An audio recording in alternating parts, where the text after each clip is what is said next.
আসসালামু আলাইকুম ওয়া রাহমাতুল্লাহি ওয়া বারাকাতুহু। দেশ এবং দেশের বাইরে থেকে এই মুহূর্তে যারা দেখছেন সকলকে জানাই মাশরুল এগ্রো ফার্মের পক্ষ থেকে আন্তরিক শুভেচ্ছা এবং অভিনন্দন। আজকে হচ্ছে আমার এই মুরগির বাচ্চার বয়সটা হচ্ছে 22 দিন। তো 22 দিনে হচ্ছে আমরা রানীক্ষেতের ভ্যাকসিনটা করাই থাকি।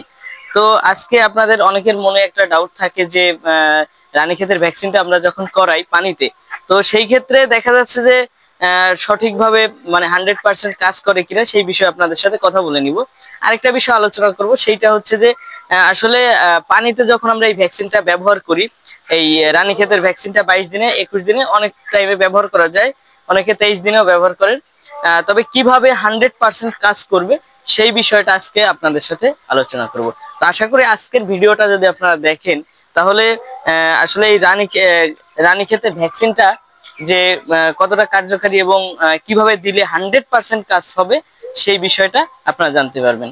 তবে প্রথমে আমরা যে কাজটা করি এইটা দেওয়ার জন্য 1 থেকে 1.5 ঘন্টা আমরা এই যে খামারের টোটাল যে পানিটা আছে পানির পটগুলো আমরা তুলে ফেলি। এইটা হয় কি যে 1 থেকে 1.5 ঘন্টা আপনার এরা পানিটা পায় না।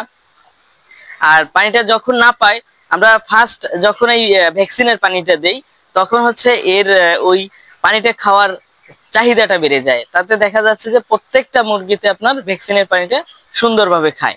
আর এই ভ্যাকসিনের পানিটা এমন ভাবে দিতে হবে, এমন পরিমাণে আপনারা দিবেন যাতে 1 থেকে 1 ঘন্টা থেকে 1 ঘন্টা 10 বা 20 মিনিট এর ভিতরে পুরো যে পানিটা দিবেন সব যেন খেয়ে ফেলে। এর পরবর্তীতে যদি আপনারা রাখেন, পানিটা বেশি রাখেন, তাহলে কিন্তু এই ভ্যাকসিনটায় আর কার্যকর হবে না।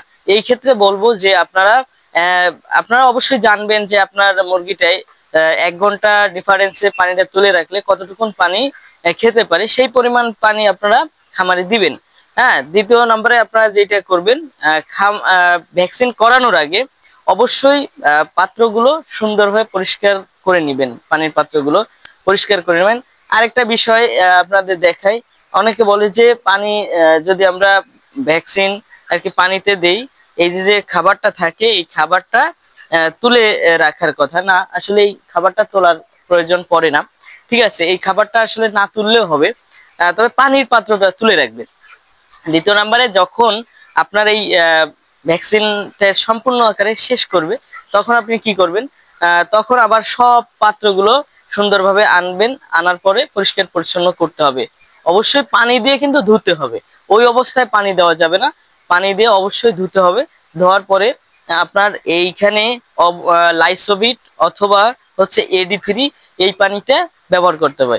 AD3 যদি আপনি ব্যবহার করেন সব থেকে বেশি ভালো হয়। আর এই AD3 হচ্ছে 1 লিটার পানিতে বিভিন্ন কোম্পানির